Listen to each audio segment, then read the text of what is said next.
Hello friends, my name is Josh of Eagle Defense Institute and Midwest Training Group, and if you're watching this, I must already be dead. No, this is that other one. This is the one where you want to learn how to hold a gun. I get it. Okay, I got it this time. Alright, well, first thing we're going to need is a gun. Fortunately, I've got one right here for us. Now, before we do anything, as with any firearm safety, we need to make sure that our firearm is clear. You'll notice I kept my finger off the trigger guard and I kept it pointing in this safe direction as I cleared it. We have no magazine in the firearm, and as the camera will see, there is nothing in the chamber. Back in the holster it goes, because they make great gun holders when I'm not using them. Now, first thing, other than a gun, you're going to need are two hands. Now, if you don't have two hands, worry not, we'll get to you in a later video, but in this case, we are going to use both of them. Now, bear in mind, you have a dominant hand and weak hand, and generally speaking, the one that you're going to write with and do just about everything with, even the nasty stuff, is indeed your dominant hand. Otherwise, your weak hand, we'll just call the support hand for this time, because we don't want to hurt its feelings. For myself, I am right-handed, so this will be my dominant hand. Now, whether your dominant hand is your right hand or your wrong hand, first thing to do with the two-handed pistol hold is to take a high and tight hold on the back strap here. Bear in mind that the recoil goes in this fashion. The higher up you are, the less muzzle flip you're going to get from the recoil as opposed to a lower and looser grip. It'll flip back on you a lot more. We're going to take a firm hold, about how hard you would hold a hammer or a firm handshake. Too hard, and obviously you can be jiggling the thing around here just because you're trying to squeeze the bejesus out of it. White knuckle is not necessary for this. And too loose, of course, it can be flopping around on you. For your support hand, the idea is to get this chicken wing of flesh you've got at the base of your thumb against this open pocket of the gun here first. This is the strongest part of your hand, and it's going to afford you the best opportunity to absorb the recoil. Best way I found to do this, these second set of inside knuckles you got on your support hand will alternately touch the same outside knuckles on your dominant hand. And once you do so, since your hand should be about the same size coming out of the womb, as far as mine were anyway, when you wrap backwards, that should put that nice chicken wing of flesh in that big open pocket of the gun first and allow your thumbs to ride straight forward like such. Two-handed hold on here is going to, when you index all the way out with the firearm, create an instance called isometric tension. You don't need to know the word necessarily, but you do need to know how it is achieved. Essentially, this arm is slightly hyperextended to where it is pulling backward as you push out with this arm here. You may have heard the technique push-pull method. I don't think it's necessarily something that has to be thought of or has to be achieved by some technique other than a proper stance. The idea of your push-pull tension is going to be more of a passive thing that happens from your proper grip and proper indexing of the firearm. Bear in mind we have two other grips that are big no-nos before I get to the actual specifics of them here. The first one is the Hollywood grip. See this crap on TV all the time where you have a cup and saucer, sometimes called, or the teacup method. One way or another, this bugs the living crap out of me when I see it on TV. What happens in this case, since your right arm is only being supported, it's not actually being aided by your support hand.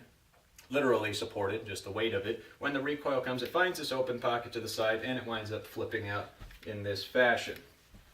Doesn't really do much for your recoil control. It's not dangerous, but you do look silly when you're doing it, and of course we don't want that to happen to you. The one that is dangerous, however, is where you put your thumb behind the slide, commonly referred to by myself and anybody who I turn on to it as the dumb thumb. Now, this is a popular grip with revolver shooters because you can get to cock the hammer into single action in this case. For the semi-automatic pistol, however, this is very dangerous because, so Sir Isaac Newton tells us about equal and opposite reactions, this slide comes back with just as much force as a bullet leaving the muzzle in that fashion. So if you would not shoot with your thumb positioned here, I highly recommend you do not position it back here either. Also a very ineffective grip in the fact that my hand is only touching my other hand. It's not actually touching the gun, therefore I get no other control over it. So in this case, remember, knuckles, palms, thumbs. Now, the two variants on that I'm going to call, other than the straight thumbs forward, is going to be curled thumbs. Now, myself having girly hands and long fingers, I don't seem to achieve this very well, but that's why we show them all to you, because you may not have. You may have sausage fingers, for all I know. Curling your thumbs down does create a benefit that pointing your thumbs forward doesn't. Curling down, essentially, makes you a tighter fist. If you have a fist like this or a fist like this, I'm going to punch the guy with a fist like this instead of like this, even though he's going to think I'm happier about it when I'm doing this. This is going to be far more effective for curling down, giving you more strength. Generally, I do try and use this when I'm using a higher caliber pistol to try and give myself a little bit more recoil control. But it's really up to your comfort level, and again, the size of my hands don't really dictate a proper usage of the thumb over thumb grip on here. Thumbprint over thumbnail, the most common calling of it. Riding your thumbs forward like this, I find, does give you a good opportunity to help index the gun, because you're trying to point it straight out like this as opposed to kind of pushing your fists outward. But the other negative thing to it is, especially if you have a gun that has a low profile, a very low sitting slide stop on it, what can happen is that your thumb rides on there, and when you have an empty magazine, as in after your last shot, empty magazine goes in, the slide does not lock back properly because your thumb is riding on that, and you think you got another round in there, and then we hear a click instead of a bang, where we could have been reloading. Very negative thing, but very easy to overcome just by really getting familiarized with your pistol. Of course, curling down like this will keep you out of the way of that happening, so that is your personal preference. Now, the other one that I have seen, I believe, is called something of the strong fist method, lock fist, wrist fist, fisticuffs.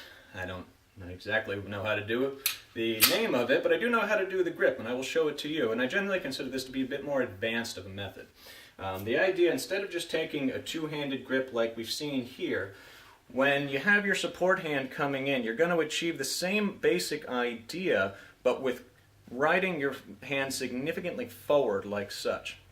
Now when you do so, it brings your hands very exaggeratedly forward, but what you essentially do is completely lock this wrist out here so that the upward torque is met by the bottom of your support hand, and therefore the heel of the gun really can't push forward and the muzzle can't move up as much. As opposed to this here, I will admit it does allow for a lot more muzzle climb in that fashion. Now, the only downside I really see to this, aside from the fact that it is kind of awkward to really get used to at first because it doesn't feel like a natural way to hold the gun, is should you stray away from the semi-automatic pistol and move to the wheel gun, which as well is clear. Now, the double action revolver, what we have is a little blast that comes out to the side every single time that we fire the round. Now, it needs that in order to cycle properly, or not cycle properly, excuse my French on here, but in order to expel its gas properly, to expel that way, and it's just really the build of it, and if it ain't broke, don't fix it. But what will make it broke, at least in your mind, is when you're trying to take your strong fist grip like this. And where does our thumb sit in this fashion? Well, it sits in a place that it's not going to sit for very long. It's what we call a self-correcting problem, but one I'd rather you not have in the first place. So in this fashion, if you are a double-action revolver shooter, the same principles apply of knuckles, palm, and thumbs, but in this case, if it's a large gun like this, you can go ahead and ride your thumbs forward. However, as principle, I would recommend trying to use the thumbprint over thumbnail technique. If nothing else, a lot of times it tends to get in the way of your trigger pull when you got your thumb sitting back here, and the long double-action pull can sometimes meet your index finger to your thumb and influence your shot in a fashion that you may not really realize at first. But that's my spiel. I hope you have a good time shooting from now on, now that you're doing it properly. Have a good day.